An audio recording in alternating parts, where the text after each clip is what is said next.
पास output है, तो अगर आप एडवर्टाइजमेंट कॉस्ट बढ़ाते हैं तो उसके बढ़ाने से जो सेल्स में इजाफा होगा वो इस कदर होगा, तो वो हम उनको सपोर्ट करेंगे। तो आज की जो हमारी क्लास है वो इन दो चीज़ों के गिर्द ही रिवॉल्व करेगी, घूमती रहेगी कि किस तरह से डिपेंडेंसी स्ट्रक्चर को मैयर करते हैं और फिर किस तरह से इंटरडिपेंडेंस स्ट्रक्चर को हम मैयर करते हैं। तो आउटलाइंस आप देख लें, रिग्रेशन एनालिसिस है, फिर इसी तरह हमारे पास इसकी टर्मिनोलॉजी और कॉन्सेप्ट्स हैं। एग्जांपल हम लेंगे सिंपल रिग्रेशन की और फिर मल्टीपल रिग्रेशन। इसको मैनुअली हमने सॉल्व नहीं करना, लेकिन इसकी एग्जांपल मैं आपसे शेयर करूंगा। इसी तरह कोरिलेशन एनालिसिस है और इसमें सिंपल कोरिलेशन तक हम रहेंगे और इसकी एग्जांपल भी ऐड करेंगे, और फिर रैंक कोरिलेशन है और इसकी एग्जांपल है। तो ये आउटलाइन है, तीन चीज़ों के गिर्द हमें काम करना। तो रिग्रेशन एनालिसिस, तो ये पहले तीन बुलेट्स जो हमें नज़र आ रहे हैं, तो इसमें हम जो कोशिश करेंगे वो ये हम कवर करेंगे कि जो हमारे पास ये तीन बुलेट्स और ये जो हमारा रीजन है, यहाँ से हमें डेफिनेशन मिल जाएगी। तो डेफिनेशन स्टैटिस्टिक्स रिग्रेशन की बड़ी सिंपल हम बात करेंगे। ये डिपेंडेंसी स्ट्रक्चर को मैयर करने के लिए हम यूज़ करते हैं जब एक वेरिएबल किसी दूसरे वेरिएबल पर या फिर सेट ऑफ वेरिएबल्स पर डिपेंड कर रहा हो, तो इसको हम रिग्रेशन एनालिसिस करते हैं। तो नीचे आपको एग्जांपल्स यहाँ सर पे जी एक नजर आ बार रहे दोबारा रिपीट करना सर। जी। डेफिनेशन, हाँ जी सर। ये काइंडली कोशिश करें कि ना ये इसकी मैं रिकॉर्डिंग कर रहा हूँ, तो वो मैं यूट्यूब पे भी शेयर कर दूंगा।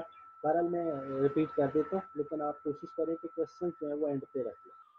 तो रिग्रेशन एनालिसिस जो है ये काज एंड इफेक्ट रिलेशनशिप है, जैसे कि आपको यहाँ नज़र आ रहे हैं। Casual relationship, cause and effect, यानी एक वेरिएबल में इंक्रीमेंट या डिक्रीमेंट करने से, कमी या ज्यादती करने से जो दूसरे वेरिएबल पे इसका इफेक्ट आएगा, तो वो रिग्रेशन का स्ट्रक्चर है, यानी डिपेंडेंसी। तो जैसे आप यहाँ एग्जांपल्स देखें, किसी फैमिली के जो एक्सपेंडिचर हैं, फैमिली हाउस होल्ड एक्सपेंडिचर जो है वो डिपेंड करेंगे उस फैमिली की इनकम कितनी है, उसकी अर्निंग कितनी है। तो एक्सपेंडिचर और इनकम, तो एक्सपेंडिचर यानी खर्चा डिपेंड कर रहा है कि कमाई कितनी की जा रही है।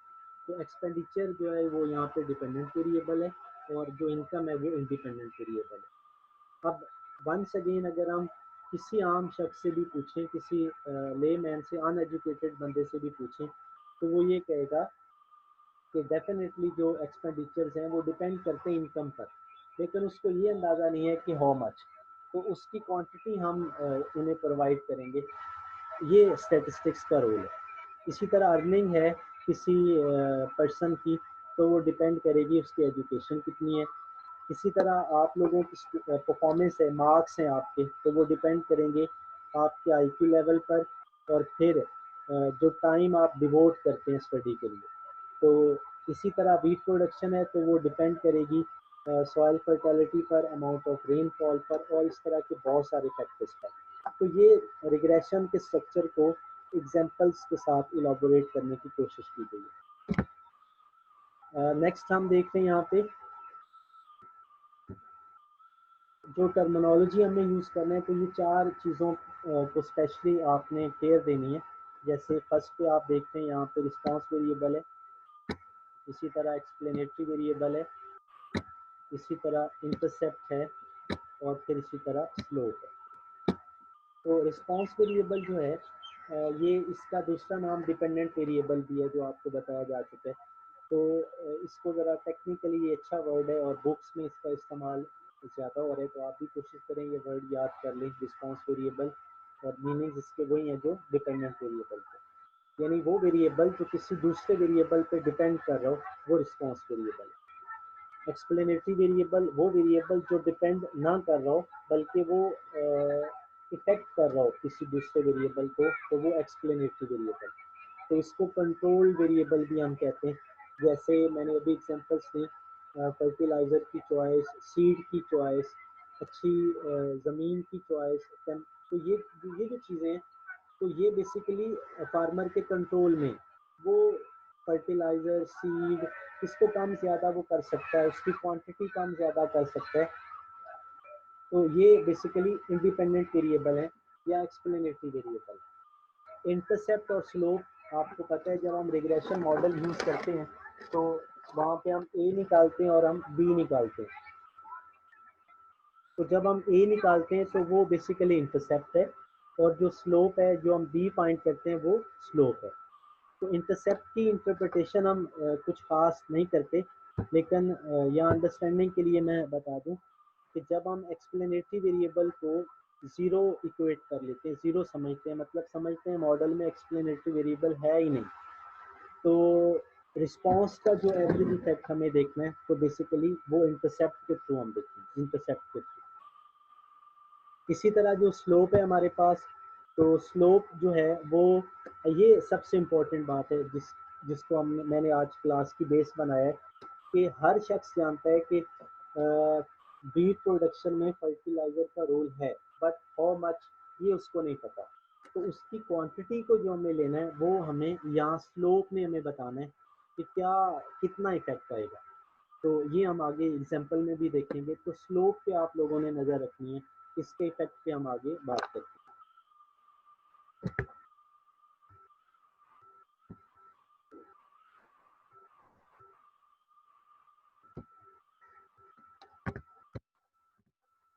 तो ये दो मॉडल हमें नज़र आ रहे हैं। सिंपल रिग्रेशन का मॉडल आप देखते हैं, और नीचे आप देखते हैं मल्टीपल रिग्रेशन का मॉडल। तो यहाँ मैं सिर्फ दो बातें करके अगली स्लाइड पे जाता हूँ। जब हम सिर्फ एक डिपेंडेंट वेरिएबल का एक ही इंडिपेंडेंट वेरिएबल के साथ स्ट्रक्चर देखते हो, जिस तरह आपको यहाँ नज़र आ रहा है, तो इसको हम कहते हैं सिंपल रिग्रेशन। और जब हम किसी एक वेरिएबल का, जिस तरह यहाँ आप बाय देखते हैं, इसका एक से ज़्यादा एक्सेस के साथ इफेक्ट मेजर कर रहे हैं, जैसे x1, x2 so on up to xk, तो ये जो इफेक्ट हम मेजर कर रहे हैं एक से ज़्यादा एक्सेस के साथ, तो इसको हम कहते हैं मल्टीपल रिग्रेशन। तो बिल्कुल भी कंफ्यूज नहीं होना और बिल्कुल भी परेशान नहीं होना। आई रिपीट, एक y का एक x के साथ रिलेशन, अब y डिपेंडेंट वेरिएबल है और x इंडिपेंडेंट वेरिएबल है, तो जब एक y का एक x के साथ स्ट्रक्चर मेजर करेंगे तो वो सिंपल रिग्रेशन, और जब एक y का सेट ऑफ एक्सिस के साथ रिलेशनशिप देखेंगे तो वो मल्टीपल रिग्रेशन। आगे इसको मज़ीद एक्सप्लेन करते हैं हम। ये हमारे पास इसका स्ट्रक्चर आ रहा है, ये सिंपल रिग्रेशन है बाय, तो लेफ्ट साइड पे y का मतलब रिस्पांस वेरिएबल है, इधर x1 का मतलब एक्सप्लेनेटरी वेरिएबल है, ये बीटा नॉट जिसको हम a से एस्टिमेट करते हैं, ये इंटरसेप्ट है, और ये एवरेज वैल्यू ऑफ y है व्हेन x इक्वल टू 0, जैसे आपको पहले बताया गया। ये बीटा वन आप देखते हैं कोएफिशिएंट, इसको हम स्लोप या रिग्रेशन कोएफिशिएंट कहते हैं, और ये हमें बताएगा कि किस कदर चेंज आ रहा है हर एक यूनिट फर्टिलाइज़र में चेंज करने से या सीड क्वालिटी चेंज करने में से, जो रिस्पांस पे चेंज या इफेक्ट आ रहा है। तो ये टर्म्स होगी। इसके बाद अब ज़रा यहाँ पे फोकस करना है आपने एरर टर्म पे, तो ये बहुत इंपॉर्टेंट है हमारे लिए एरर टर्म। तो आप इसको ज़रा गौर से सुनिएगा। जब मैं अभी कह रहा हूँ वीट प्रोडक्शन डिपेंड कर रही है फर्टिलाइज़र की क्वालिटी पे, तो बिल्कुल ऐसी बात है, लेकिन आप देखें वीट प्रोडक्शन सिर्फ फर्टिलाइज़र की क्वालिटी पे डिपेंड नहीं कर रहा। इस ये इफेक्टेड है गंदम की पैदावार के, आपकी वहाँ पे ज़मीन कितनी ज़रखेज़ है, पानी वहाँ पहुँच रहा है या नहीं पहुँच रहा, फार्मर कितनी मेहनत कर रहा है, टेम्परेचर वहाँ का कैसा है, वेदर कंडीशन कैसी है। तो ये सारी चीज़ें जो हैं ये इकट्ठी कंट्रीब्यूट कर रही हैं वीट प्रोडक्शन के लिए। लेकिन मैंने तो नहीं इनको लिया, मैंने तो सिर्फ एक चीज़ को लिया। तो बाकी चीज़ों का इफेक्ट है, लेकिन हम उनको स्टडी नहीं कर रहे, और उनका इफेक्ट है, कंट्रीब्यूशन उनका है। तो वो मॉडल में एरर टर्म के ज़रिए, ये जो एप्सिलॉन है इसको हम एरर कह रहे हैं, तो वो हम यहाँ से मेजर कर लेते हैं। तो एरर टर्म हमें बताता है कि जो वेरिएबल हमने मॉडल में नहीं लिए उनका कितना कंट्रीब्यूशन है, तो वो एरर से हम ले लेते हैं। ठीक है जी। तो नेक्स्ट अब हम देखते हैं, ये मल्टीपल रिग्रेशन का मॉडल है, सारा कुछ उसी तरह से है। डिफरेंस आप देखते हैं कि एक से ज़्यादा एक्सेस हैं, और interpretation intercept slope, error term, सारा कुछ उसी तरह से। अब आप कहेंगे यहाँ पे भी एरर टर्म आप ले रहे हैं, तो यहाँ पे एरर टर्म इसलिए हम ले रहे हैं कि जितना मर्जी हम सोच लें, जितने मर्जी इंपॉर्टेंट वेरिएबल हम ले रहे हैं, जैसे अब ज़रा गौर से सुनिएगा, मैं इसी एग्जांपल को आगे बढ़ा रहा हूँ। x1 सपोज है quality of A fertiliser, x2 है क्वालिटी ऑफ ए सीड, इसी तरह आगे x3 आएगा पानी पहुंच रहा है या नहीं, x4 आएगा टेम्परेचर कैसा है, x5 आएगा ह्यूमिडिटी कितनी है, सो ऑन, चलते गए हम। जितने पॉसिबल और इम्पोर्टेंट वेरिएबल हम समझते थे हमने सारे ले लिए, लेकिन इसके बावजूद यहाँ पे एरर टर्म क्यों है? यहाँ पे एरर टर्म इसलिए है कि जितना मर्जी हम सोच लें, जितने मर्जी इंपॉर्टेंट वेरिएबल हम ले रहे हैं, स्टिल कोई ना कोई ऐसा इंपॉर्टेंट वेरिएबल होगा जो हमारी नज़र से रह जाएगा। जैसे मैं यहाँ सपोज कहता हूँ कि जो फील्ड, जिस खेत का हमने यूज़ किया है गंदम की पैदावार के लिए, तो उस खेत में पहले कौन सी फसल काश्त की गई थी और कितना रिलैक्स रखा गया उस फील्ड को, वो तो हमने केयर ही नहीं किया। तो वो वेरिएबल या जो इस तरह के वेरिएबल है जिन्हें हम स्टडी नहीं कर पाए, तो उनका इफेक्ट एरर टर्म में चला जाएगा। So let's move further. Coefficient of determination, ये तीसरी बात आज के लिए मैं कर रहा हूँ। पहले regression, simple regression, multiple regression, अब है कोएफिशिएंट ऑफ डिटर्मिनेशन। तो इस सारी स्लाइड को मैं 2-3 पॉइंट्स में आपसे शेयर कर देता हूँ। हाउ वेल और how helpful the estimated model is for explaining the relationship under consideration. यानी जो हमने पॉसिबल मॉडल चूज किया है कि गंदम की पैदावार इन फैक्टर पर डिपेंड करती है, हमने वो ले लिए। तो अब हम देखना चाहेंगे कि वो सारे फैक्टर, वो सारे वेरिएबल जो हमने मॉडल में लिए हैं, वो कुल मिला के किस कदर जो डिपेंडेंसी का स्ट्रक्चर है उसको एक्सप्लेन करें। सपोज करें कि अगर 100 टोटल है, तो उसमें से वो वेरिएबल सारे मिल के टोटल वेरिएशन का कितना हिस्सा एक्सप्लेन करें। इसको कैपिटल आर स्क्वायर से भी नोट करते हैं, और इसकी रेंज 0 से 1 है कोएफिशिएंट ऑफ डिटर्मिनेशन की। तो आई रिपीट, इस मेथड का, इस टूल का सिर्फ इतना मकसद है कि जो वेरिएबल हमने मॉडल में लिए हैं वो सारे के सारे मिल के टोटल 100 में से कितने परसेंटेज वेरिएशन एक्सप्लेन कर रहे हैं। ये एग्जांपल है हमारे पास सिंपल रिग्रेशन की, वही एग्जांपल जो मैं पीछे ले रहा हूँ, सेल्स और एडवर्टाइजिंग कॉस्ट। तो पहले हमें सोचना है एज अ रिसर्चर कि यहाँ कौन सा वेरिएबल डिपेंडेंट हो सकता है, कौन सा वेरिएबल इंडिपेंडेंट हो सकता है। तो जो यहाँ हमें देखना है, तो क्या जो एडवर्टाइजमेंट कॉस्ट है वो डिपेंडेंट वेरिएबल है या सेल? तो डेफिनेटली हम कहेंगे कि सेल्स डिपेंड कर रही है एडवर्टाइजमेंट कॉस्ट पे। जितना एडवर्टाइजमेंट कॉस्ट बढ़ाते जाएंगे उतनी सेल्स बढ़ती जाएंगी। तो ये हमारे दोनों डाटा सेट्स हैं, और पहले मैंने आपको बताया हुआ है कि किस तरह से रिग्रेशन परफॉर्म करना है, किस तरह से हमें ए और बी लेना है। तो होप सो आप उस फार्मूले को यूज़ करते हुए ए और बी निकाल लेंगे। तो मैं उसके रिजल्ट्स आपसे शेयर कर रहा हूँ। कोएफिशिएंट ऑफ डिटर्मिनेशन का रिजल्ट बाद में बताता हूँ, पहले आप यहाँ देखें, ये कांस्टेंट के सामने जो सर्कल है ये बेसिकली ए की वैल्यू है, और एक्स के सामने जो सर्कल है ये बी की वैल्यू है। तो इंटरसेप्ट में हम कहेंगे कि अगर आप एडवर्टाइजमेंट कॉस्ट बिल्कुल ज़ीरो कर दें, कुछ भी आप एडवर्टाइजमेंट या पब्लिसिटी के लिए खर्च ना करें, तो स्टिल जो अर्निंग है वो $343। ठीक है, एवरेज अर्निंग जो है वो $343, यूनिट मैंने यहाँ पे डॉलर लिया। इसके बाद स्लोप हमें क्या बता रहे हैं, यहाँ पर हमें फोकस करें। स्लोप हमें ये बता रहे हैं कि अगर पब्लिसिटी, एडवर्टाइजमेंट कॉस्ट $1 बढ़ा दें, सिर्फ $1, तो ऑन दी एवरेज जो सेल्स में इजाफा होगा वो $3.22 होगा। यानी $1 आप लगाएं और तकरीबन $3.25 आप कमा लेंगे। तो ये इफेक्ट हमें नज़र आ रहा है जो हमें इससे पहले नहीं पता था। जब हमने स्टेटिस्टिक्स और रिग्रेशन का यूज़ नहीं किया तो हमें नहीं अंदाज़ा कि कितना इफेक्ट होगा, लेकिन अब हम यहाँ मेजर कर पा रहे हैं कि अगर $1 पब्लिसिटी पे लगा दिया जाए तो ऑन दी एवरेज $3.22 सेल्स में इजाफा हो जाएगा। तो ये इफेक्ट है और ये स्टेटिस्टिक्स का कंट्रीब्यूशन है सोसाइटी के लिए। अब कोएफिशिएंट ऑफ डिटर्मिनेशन पे आते हैं, तो ये कैसे निकाला, ये हम कोरिलेशन वाले सेक्शन में देखते हैं।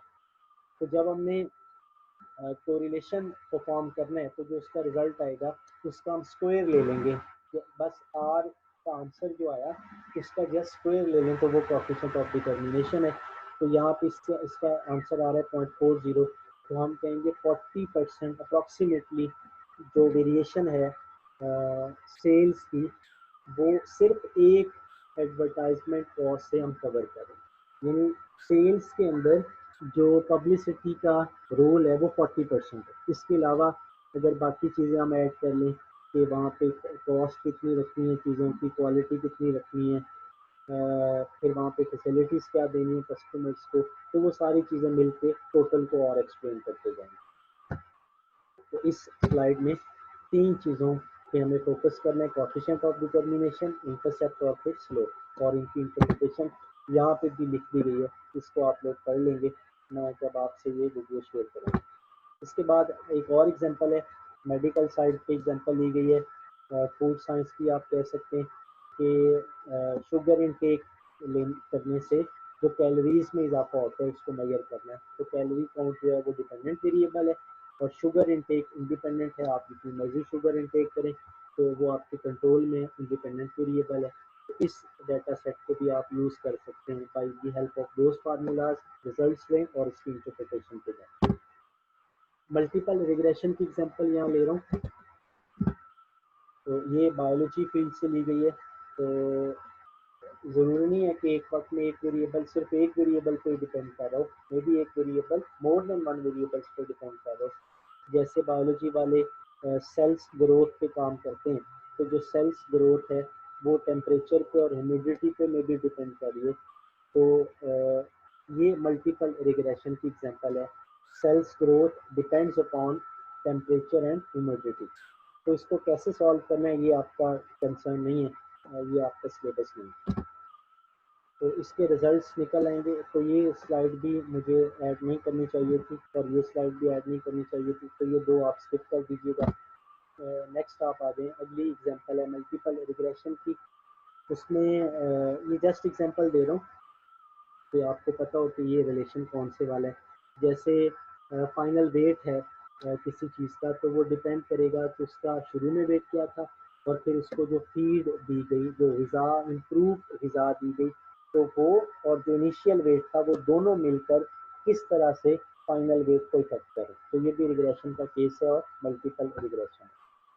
इसके बाद कोरिलेशन है, तो ये पहला सेक्शन मुकम्मल हुआ। तो कोरिलेशन एनालिसिस जो है ये इंटरडिपेंडेंस का स्ट्रक्चर है, दो वेरिएबल्स का बाहमी ताल्लुक है। रिग्रेशन जो था ये ग्रुप में भी क्वेश्चन पूछा गया था। रिग्रेशन डिपेंडेंस का स्ट्रक्चर है, एक वेरिएबल का किसी दूसरे वेरिएबल पर डिपेंडेंस, ये रिग्रेशन है। और कोरिलेशन जो है वो वेरिएबल्स का आपस में इंटरडिपेंडेंस का स्ट्रक्चर है। तो ये कोरिलेशन का फार्मूला मैंने आपको दूसरा दिया था, आप ये यूज़ कर लें, वो यूज़ कर लें, कोई इशू नहीं है, रिजल्ट सेम आएंगे। कोरिलेशन की रेंज -1 से +1 है। तो यहाँ मैं थोड़ा आपसे डिटेल में थोड़ी सी बात करूँ। ये डियर स्टूडेंट याद रखना है कि मे बी जो हमारे एग्ज़ाम है वो MCQ और शॉर्ट क्वेश्चन बेस्ड हैं, तो काइंडली इन चीज़ों को आपने प्रिपेयर करना है। जैसे पिछली स्लाइड पे कोएफिशिएंट ऑफ डिटर्मिनेशन की रेंज थी वो 0 से 1। अब कोरिलेशन है तो इसकी रेंज -1 से +1। फिर अगर शॉर्ट क्वेश्चन की हम बात करें तो फिर हम कहेंगे कि जो शॉर्ट क्वेश्चन है उसमें रिग्रेशन और कोरिलेशन में क्या डिफरेंस है। तो तकरीबन 10 मिनट का टाइम रहता है हमारी क्लास का, तो इसको ज़रा आगे हम स्पेंड करते हैं। इसके बाद देखें आप, कोरिलेशन की थ्योरी में सिंपली मैंने कहा कि ये इंटरडिपेंडेंस का स्ट्रक्चर है। तो अब आप देखें इसमें जो -1 से +1 रेंज है, तो उसको ये कोई फाइनल नहीं है, जस्ट हेल्प है इंटरप्रिटेशन के लिए। एक है 0 से 1 इसका जोन जिसको पॉजिटिव कोरिलेशन कह रहे हैं, और एक 0 से -1 है जिसको नेगेटिव कोरिलेशन हम कह रहे हैं। तो अगर कोरिलेशन का आंसर हम सॉल्व करें और 0 आ जाए तो हम कहेंगे नो कोरिलेशन, और अगर 0 और 0.25 के दरमियान आ जाए तो हम कहेंगे जो हमारे पास रिलेशनशिप है वो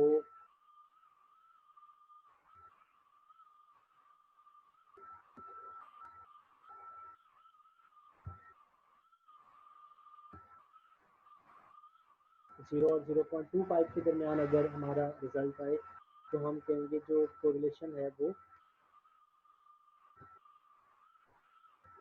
वीक है। 0.25 से 0.75 पे अगर हम बात करें तो हम कहेंगे ये मॉडरेट किस्म की है, और 0.75 से 1 तक करें तो वो स्ट्रॉन्ग है, और अगर एग्जैक्टली 1 आ जाए तो परफेक्ट है। इसी तरह ये लेफ्ट साइड पे हम सारी बात करेंगे, लेकिन नेगेटिव का वर्ड हम साथ यूज़ करेंगे। कोरिलेशन की एग्जांपल है, और रैंक कोरिलेशन पे मैं आज बात नहीं करूँगा, इसको मैं यहीं स्टॉप कर रहा हूँ। तो रैंक कोरिलेशन हम नहीं कवर करते, कोरिलेशन पे मैं बात करता हूँ। जिस तरह यहाँ एग्जांपल ली गई है, दो कंट्रीज राइवल कंट्रीज हैं जिनकी आपस में दुश्मनी है, तो जब वो अपना बजट प्लान करते हैं, जो डिफेंस बजट है, अगर एक कंट्री जैसे like Pakistan and India, so if Pakistan increase the defense budget, then definitely and surely India will increase. And if India increase the defense budget, then definitely and surely Pakistan will increase. तो ये एक country का defence budget increase कर देना दूसरी country को effect करे, दूसरी कंट्री का डिफेंस बजट इंक्रीज कर देना पहली कंट्री के डिफेंस बजट को इफेक्ट करे। तो ये जो बाहमी ताल्लुक है इसको हम कोरिलेशन कहते हैं। तो अब आपने समझ लिया होगा जो डिफरेंस है रिग्रेशन और कोरिलेशन का। तो इस डाटा को जब हम सॉल्व करेंगे उस फार्मूले की हेल्प से जो हम पहले पढ़ चुके हैं, तो कोरिलेशन का आंसर आएगा 0.976। तो कोरिलेशन का आंसर 0.976 जो आ रहा है ये हमें बता रहे हैं कि जो कोरिलेशन है वो पॉजिटिव है और क्लोज टू 1 है। सो हम कहेंगे there is a strong positive relationship between the defence budget of both countries. दोनों कंट्रीज का जो डिफेंस बजट है उसके दरमियान स्ट्रॉन्ग पॉजिटिव रिलेशनशिप है। तो ये हमने यहाँ पे इसकी इंटरप्रिटेशन ले ली। तो इसके बाद रैंक कोरिलेशन है, चलो इस पर भी बात कर देते हैं, कंफ्यूज नहीं होना। मैं इस पर क्वेश्चन आपको ग्रुप में भी इंशाल्लाह सॉल्व करके सेंड करता हूँ, कल करूँगा इंशाल्लाह। तो इस पे जो रैंक कोरिलेशन है उस पर सिंपली उसी तरह इंटरडिपेंडेंस है। फर्क सिर्फ एक बात है कि अगर हमारे वेरिएबल ऑर्डर्ड फॉर्म में हो, रैंक फॉर्म में हो, तो उनके दरमियान अगर हमें रिलेशनशिप लेना है तो वो रैंक कोरिलेशन चले। एग्जाम्पल आप सुनिएगा, जैसे हम कहते हैं जी कि आप रिलेशनशिप फाइंड करना चाहते हैं कि आप स्टैटिस्टिक्स के टीचर से कितना सेटिस्फाइड हैं और दूसरी तरफ आप मैथमेटिक्स के टीचर से कितना सेटिस्फाइड है। तो आपसे डाटा लिया गया, रैंक डाटा लिया गया, आपको कहा गया आपके पास 10 पॉइंट्स हैं 1 to 10, और आप अपने स्टैट के टीचर को रेट करें। तो कोई 7 दे रहा है, कोई 2 दे रहा है, कोई 3 दे रहा है, कोई 4 दे रहा है, तो वो रेट्स आ गए, वो रैंक्स आ गए। दूसरी तरफ मैथ के टीचर के रैंकिंग्स 1 to 10 उसी तरह लिया गया, तो वो अपनी अपनी रेटिंग स्टूडेंट्स दे रहे हैं। तो हम क्या करेंगे, ये हमारा रैंक डाटा है, और इस रैंक डाटा को हम सॉल्व करेंगे और हमें वहाँ पे रैंक रिलेशन मिल जाएगी। तो इसकी जो रेंज है, ये फार्मूला है जो मैं इंशाल्लाह सॉल्व करूँगा इसको आगे। तो इसकी जो रेंज है वो -1 से +1 है, जिस तरह आप यहाँ देखें। तो रैंक कोरिलेशन और कोरिलेशन दोनों की रेंज -1 से +1 है। तो इस फार्मूले की हेल्प से हम इसको सॉल्व करेंगे, तो वो मैं आपसे न्यूमेरिकल एग्जांपल बाद में शेयर कर दूंगा। तो अब आप देखिए इसकी एग्जांपल जो मैंने यहाँ पे लिए।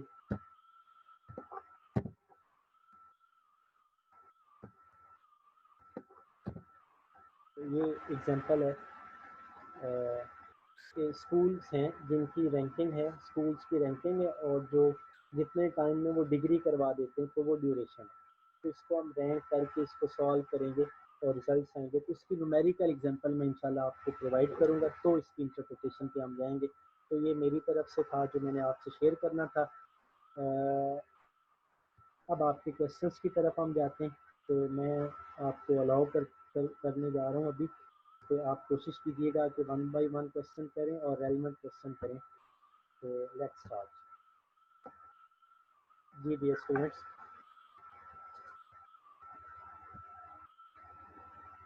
जी एनी क्वेश्चन।